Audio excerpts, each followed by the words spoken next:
I got a call at about 2:30 in the morning from the landlord saying, the plaza burned, you need to come. And so, 5 days in the industry and it burned down. Welcome to the Planet Laundry Podcast, brought to you by Planet Laundry, the magazine of the Coin Laundry Association. This edition of the Planet Laundry Podcast has been made possible by sponsorship from Speed Queen, the premier brand of laundromat equipment. Laundry owners, are you needing to turn things around?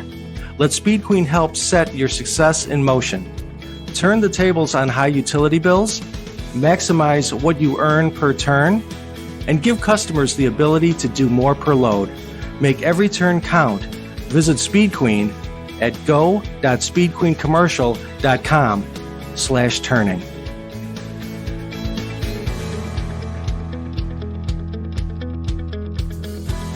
This is the Planet Laundry Podcast. I'm your host and the editor of Planet Laundry Magazine, Bob Nieman. Today, I'm with Ross Dodds, co-owner of Luxe Laundries, a 13-store chain serving the greater Los Angeles area. In addition, next month, Luxe is opening a new 6,000 square foot facility dedicated to its pickup and delivery business, in essence, tripling the company's wash capacity for pickup and delivery. Hey, Ross, thanks for being on the podcast today. Hey, thanks for having me. Absolutely. You are a busy guy. You've got so much going on. As I mentioned, 13 laundromats, plus this huge new facility that you're going to be opening up in July. Essentially, you got into the business in 2017, I believe. And that's a lot of growth in 6 years, especially when you throw in the COVID-19 pandemic, the supply chain issues that were all right in the middle of that time frame. What have been the keys, I guess, to scaling your business so quickly and so successfully? I think my partnerships with not only my repair people and our banking relationships, and then really my involvement in the community with with Laundry Association, with CLA. Unfortunately, we paused a lot of meetups during COVID, but I'm pretty active. I have my Facebook. I just have always kind of put it out there that we're always looking to expand, and during COVID brought a lot of those opportunities very quickly. So we kind of jumped on them. It's caused some troubles along the way, but we're working through it. So, yeah, you're not going to grow that quickly without some troubles and some, pain points. What have been some of those major pain points, I guess, with this growth, and how have you worked to overcome them? I think our biggest pain point has been our employee resources. We just, up until like the first year in COVID, 2020, I was still doing everything. We finally hired an operations manager in 2021, actually. Russell, my husband, left his corporate job in 2020 and joined laundry full-time. And his initial plan was to kind of start a repair and specific for laundry, since so many people are starting to retire that do that. It's hard to find good repair people these days. But then we started acquiring laundries, and he does a lot of our plumbing, electrical installation with our install help. So he never even got outside of just dealing with our laundries. And then we brought on kind of like an office manager, scheduler that comes from a background of managing apartment buildings. So she kind of comes with a Rolodex of repair people. And we've been trying to kind of set up monthly, yearly maintenance schedules for all of our locations, which is also what we had originally thought Russell would kind of scale into to offer as a business to other people. And we just haven't even gotten past our, and now we're really starting to work on SOPs. It's been talked a lot lately with Mark and Alex joining forces, and Dave Menz and all of his pickup and delivery stuff. And we kind of had certain things in place, but that worked at 3 locations, not at 10 plus locations. So. Right. Again, a lot of change. Yeah, a lot of change going on. So certainly still working through it, but it's fascinating. Well, let's back up a few years if we can to about, 2014. Why laundry? what first attracted you to this business, and then how did you eventually make that entry into the industry? Well, I'm from Kentucky, and I had a retail store there that I had kind of gone through the credit crash with. I had been doing my own thing before starting the storefront. So I found the storefront just kind of got in the way of my time and having to keep these hours with the doors open or else an employee there. So then when I moved out to LA again, I was kind of fluttering for a couple of years, trying to figure out what next was, what I wanted to do next. And being here in LA, going to the laundry is pretty common. I mean, the big apartment buildings will have 2 or 3 units in the basement or the garage, get to your comforter or anything. And so I was finding myself in laundries quite a bit. And I just kind of kept looking around like, why does it have to be so awful? Like it's half the lights are off in the summer. It's hot, it's dirty. It just felt cold. And I was like, this is like 2013, 2014. Certainly we've had a lot more technology come into the industry in the last couple of years, but I still felt like there had to be more available in 2013 for laundries. So I just kind of started looking, and Russell and I were only dating at the time. And he was just like, okay, you're a little crazy, but sure, why not? So, all right. So yeah, you came at it as a customer and you saw the opportunity and you saw the need, certainly, and you jump on that. Yeah. Well, again, it's kind of been well documented, but your initial entry into the industry was less than smooth. Do you mind talking about it one more time for people who have not heard that story? For the people that haven't heard it, we closed. It took us almost a year to find the first one. And funny enough, the first one that we bought was actually the very first one I looked at when I started looking to buy, and I hated it.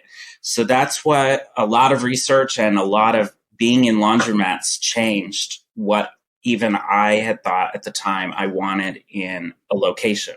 But anyway, we closed escrow December 11th, 2014, and started to kind of make repairs. Over half of the store was out of order. I had placed a small order for 100,000 worth of machines, which you could do on the one-page application back in the day, because I had bought this laundry with credit cards. I had no money whatsoever. And just 5 days later, December 16th, I got a call about 2:30 in the morning from the landlord saying, the plaza burned, you need to come. And so, 5 days in the industry and it burned down. It started next door. It was electrical. Nobody was hurt. It was in the middle of the night. Right. It definitely kind of put a trajectory on how we started and got in this industry. I mean, like I hadn't even gotten started, so I had to rebuild. I felt like we should take advantage of having a little insurance money. We were heavily underinsured, but applying for credit is like a snapshot, what you look like second. And we looked good with not enough money to even rebuild, but that's not what they're looking at. So we bought a second one while we're rebuilding the first one. That's kind of how it started. What did you learn from that experience? What did you learn? What lessons can someone take from that? I definitely learned that we were heavily underinsured. I mean, up at that point, you look at renter's insurance, your homeowner's insurance, and like, what's it cost you to replace your contents? Because if you're in an apartment, you're not responsible for anything else. And since we rented the laundry space, we didn't really think that we were responsible for anything else. Commercial space, a white box is what's required by a landlord, and a white box is your 4 walls, your lights, and your bathroom. But laundries require a lot of times different electricity needs than a standard commercial space might have, different plumbing needs for sure. So, and then because you're starting from scratch, we needed to draw up plans and pull permits and all of that stuff that would be covered under your liability insurance. But I had enough insurance to cover our machine order. So in the end, we were in the neighborhood of $250 short. Certainly what we bought and what we ended up with we needed to make that kind of investment anyway. So it certainly helped. It would have been awesome if I could say that I bought this laundry for $40,000 or whatever it was, and it got rebuilt for $500,000 completely paid for. That wasn't the case, but it still obviously worked out. Right. But timeline, I learned a lot of the construction timelines and hangups and frustrations. Right. You were forced. It was certainly trial by fire, but that's certainly good advice as far as insurance, and certainly every laundry owner should look at their coverage and protecting their investment. So absolutely. Yeah, and just like homes that you can, insurance keeps a yearly average of how much it costs to build per square foot. Laundry is going to be a little bit different, obviously, but there's a lot of rough numbers that you can at least get somewhere close on your insurance. And then I always say to add it on 50 or 100 is only dollars. So do it while it's just your insurance policy. Right. But yeah, it's one of the first things I look at when I'm looking at a P&L for a for sale laundry. I'm like, insurance, $200? No way. Right. I'm like, you're not insured. Well, hey, Ross, you and I, we email pretty regularly. If I have a question, you've always been very gracious about, answering as you could and sharing your insight. Lately, we've had the pleasure of running into each other last fall at the Coin Laundry Association's Wash, Dry, Fold workshop in Chicago. Just recently, this spring at Excellence in Laundry in San Diego. Given that, what are your thoughts on the value of these in-person networking events? What kind of value do you put on those? I love it. I mean, before I even bought the first one, that was back when Coin Laundry had their individual. So out here in California, we had SoCal CLA, which then I ended up joining the board, and I was president for a while before they consolidated back to just Coin Laundry Association. And they still host they try to do events in different markets, maybe I think quarterly to every 6 months right now. So they're less frequent, but still great opportunities. I feel like this industry has changed so much from when I started that people are a lot more open that are coming into the industry, especially with all the new tech and all of those advancements within the laundry industry that hadn't really been there before. It's brought younger people, much smarter than me people. So I want to meet all of those people and see what they're doing. I mean, we can see the pictures online. I mean, the laundromats being built these days are not the laundromats being built 20, 30 years ago. I mean, people, we're doing the quartz counters. We're putting in fancy lights. We're moving the drop-down ceiling. It's more aesthetically pleasing now than just you have a machine to wash and a dryer to dry and get in and out, and it's your worst chore of the week. New laundromat owners, I feel like, are really thinking about that, yes, this is something that has to be done, but it doesn't have to be your worst chore of the week. It doesn't have to be hot and miserable while you're folding clothes. And so going to these events, not only do I get to meet the people that I'm talking to on Facebook and seeing and that are answering my questions, but then, I mean, it's just a great opportunity to bring a meeting of the minds and get to go to dinner, have drinks with these people. Plus then either like Excellence has the daily events and bring in speakers that specialize in stuff that sometimes isn't even necessarily just laundry, but an overall marketing for growing and different speakers like that. So it's just a great opportunity to get together and write something off on your taxes. And that too. Well, listen, by the same token, you had mentioned your Facebook page, and you're very active on social media. What value do you place on that type of outreach? I mean, it allows, I think when I was getting into the business, I was lucky enough to partner up with a couple really good distributors and salespeople that still gave me time above and beyond just buying equipment.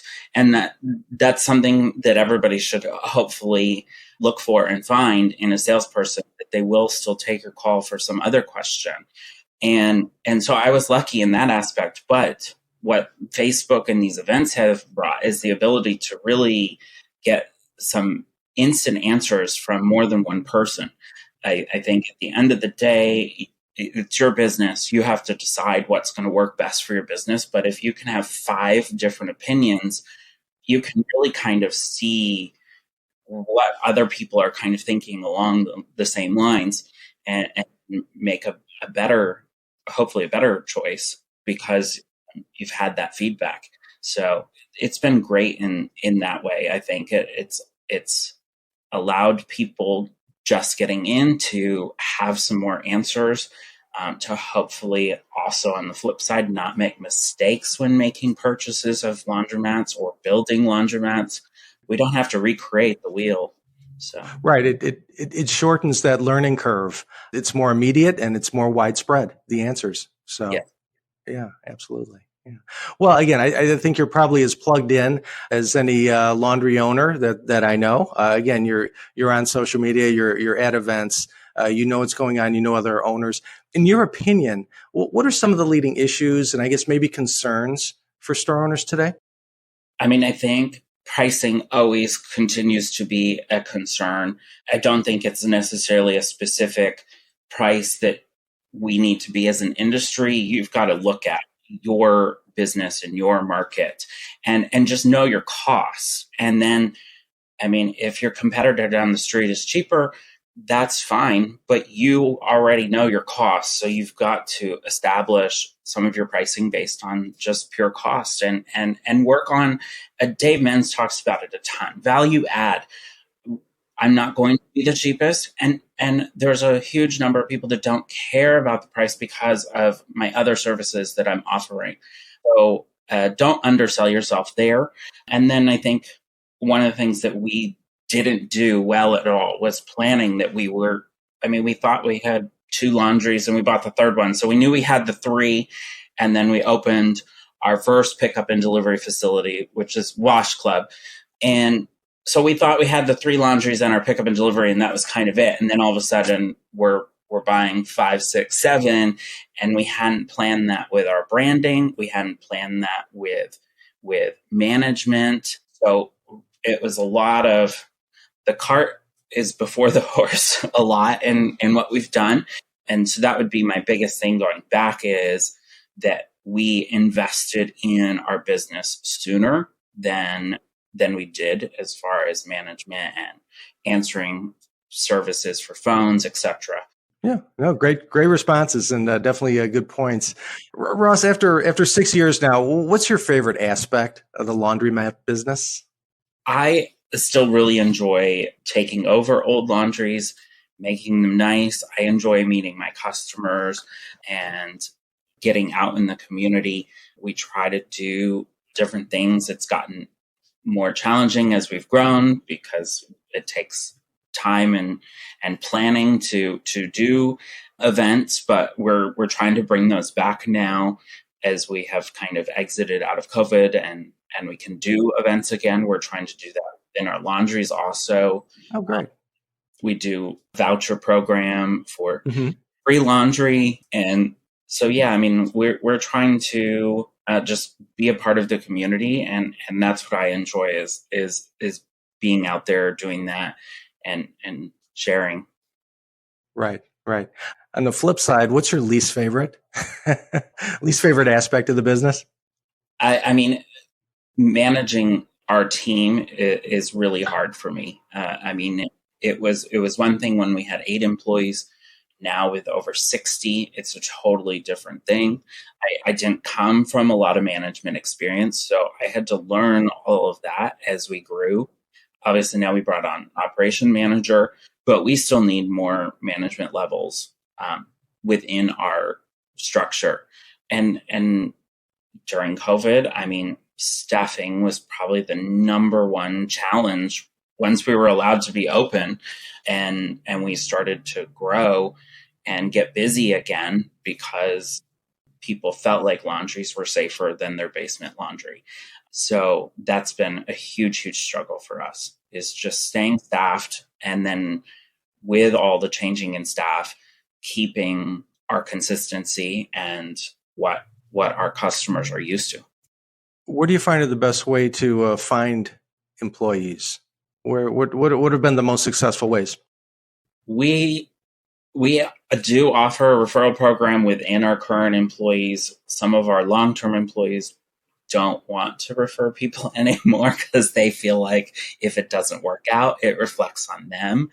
And so that's good and bad. It's nice that they like working with us so much that they don't want to bring in somebody that might not reflect good. But so it leaves us online. We haven't had really much luck with Facebook. I mean, we're really kind of Indeed has been one of our best. But if you're not careful, it can be very expensive. So it's challenging.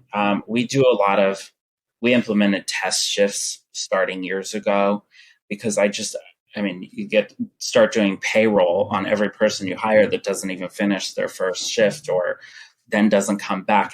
And by the end of the year, you're sending out W-9s like this for $40. So we Right. try to do some test shifts first to make sure, because anybody can interview good or some people interview bad, but as long as you looked professional and it's nerves, then I want to see what you do when I'm not looking for 2 minutes.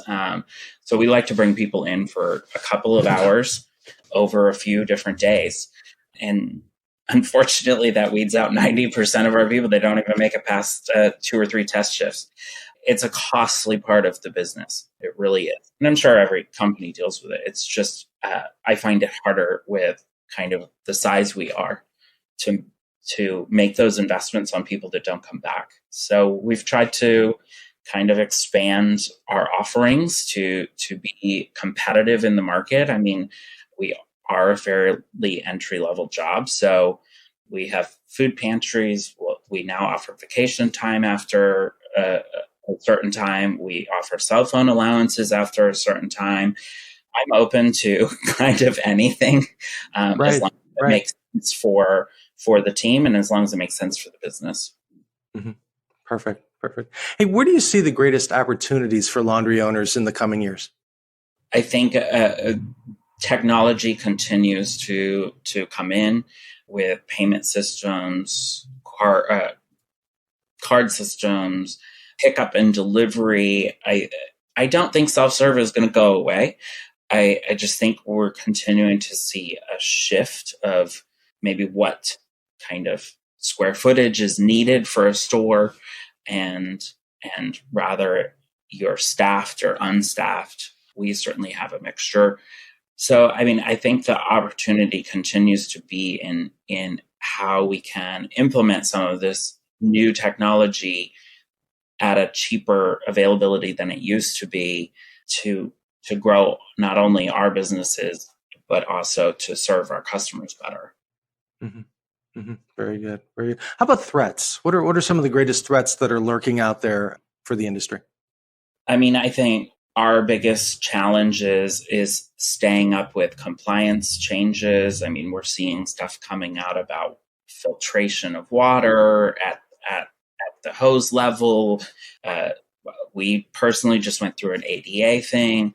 I mean, we're bigger. I mean, we have 13 locations, but that's still a real hit to us when we have to deal with lawsuits or make changes for the city. That's certainly challenging. Some of it needs to happen, I understand, but staying on top of those is important and sometimes challenging. A lot of the advocacy, the legislation, the regulations, and things like that. Yeah, yes. Absolutely. Yeah, and we pioneer a lot of them out here in California. It seems to start in California and then it kind of moves east. Yeah. Do you have a business philosophy?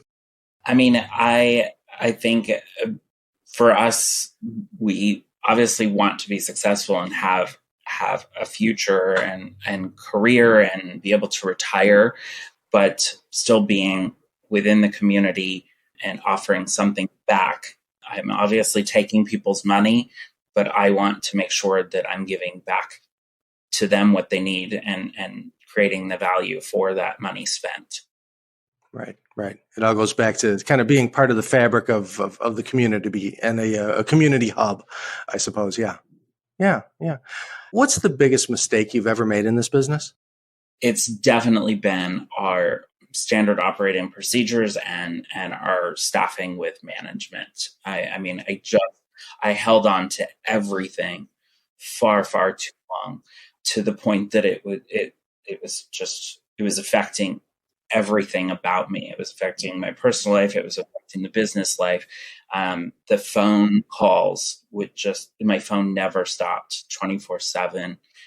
I had to start turning it off at nighttime, and then I would wake up in the morning and it was the police, like, we need somebody to come and secure the place. It's been broken into. And I was like, I just got to this point where it was like, if it burns down, I'll see it in the morning. And I could have prevented that. I could have put in processes with the help of other people a lot sooner. We were investing in new locations and investing in new equipment, but we weren't investing in the actual staff to run it. So yeah, we definitely have been backtracking and backpedaling as fast as possible to add in those levels that we skipped. Sure. Where do you turn for business advice these days? I think I listen to all the podcasts. I mean, yours here today, Dave Menz, Jordan Berry, the Wilfords. I mean, I'm looking to everybody else that's been in the industry longer than me, or somebody that's coming in hot and new and just bringing that passion and energy that I've somewhat lost maybe pieces of along the way. I mean, it reignites my excitement for the industry to interact with everybody and see the changes constantly happening. I mean, I think that's kind of funny sometimes to be like laundry, and I've just really enjoyed it. Right. And it certainly helps to get that fresh perspective and that new set of eyes and just that new opinions from everyone coming out there. It's fantastic. What does it take to be a successful laundromat operator today? I think it is definitely a business. No matter how you're going to run it, whether it's unattended, partially attended, fully attended, it's a business. So having all the procedures in place, setting all of that up early really would help. And that's one of the things that we didn't do early enough. So I definitely think you have to run it like a business and get out of it so that you can kind of look at things from whatever the saying is, from 10 feet above, instead of right in it all the time. It is business. So. Right. Take the long view. Mm-hmm. What advice can you share with other owners or maybe potential investors today that maybe you wish you knew when you were first getting into the business? And again, you shared a lot of that with me already today. I definitely think, don't be afraid to get into the online forums. Go to an event. I mean, there's different levels of events. Obviously, Excellence is probably the most expensive, but it also covers a lot of stuff once you're there. So don't worry about it. But I think it's worth making those early investments in yourself to discover the business more. I know we're trying to figure out how to start this on the side. A lot of people keep their other jobs for a little while, but make those early investments to go to events and get in front of people that are willing to meet you. We're seeing more and more consultants. I think those could be a great resource early on to at least keep steering you in the right direction and making sure you're not missing something in a lease or in a contract that could cost you tens or even hundreds of thousands of dollars later. We don't want to spend the pennies up front, but sometimes that ends up costing us the real dollars. So take advantage of all the resources available now, even if it means paying for them. I think there's some really great people in the industry now that are willing to share all of their experience.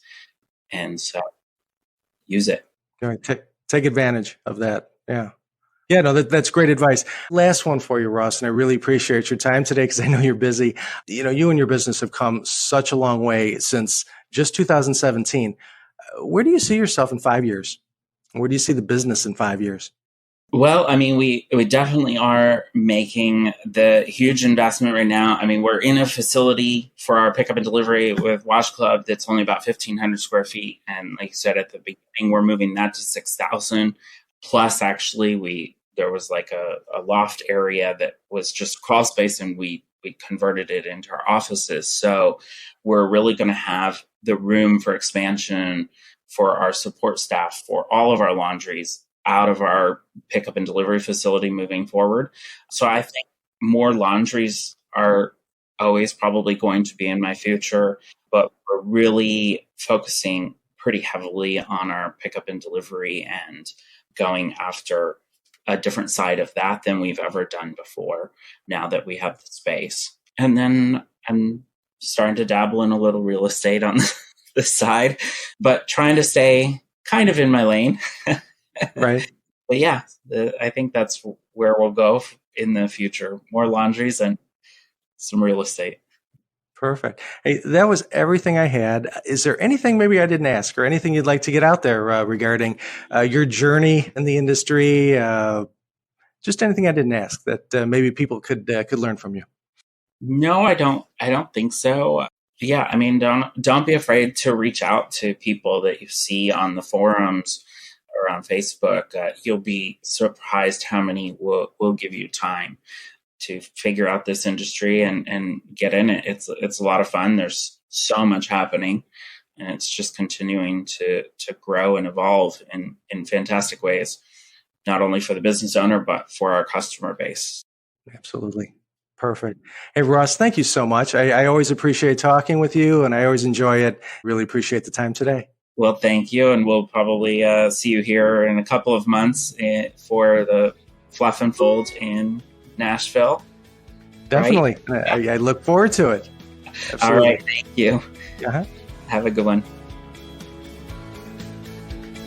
Thanks for joining us on our podcast today. If you haven't done so already, please be sure to subscribe to Planet Laundry at PlanetLaundry.com. And don't forget to follow us on social media at Facebook, Twitter, LinkedIn, and YouTube.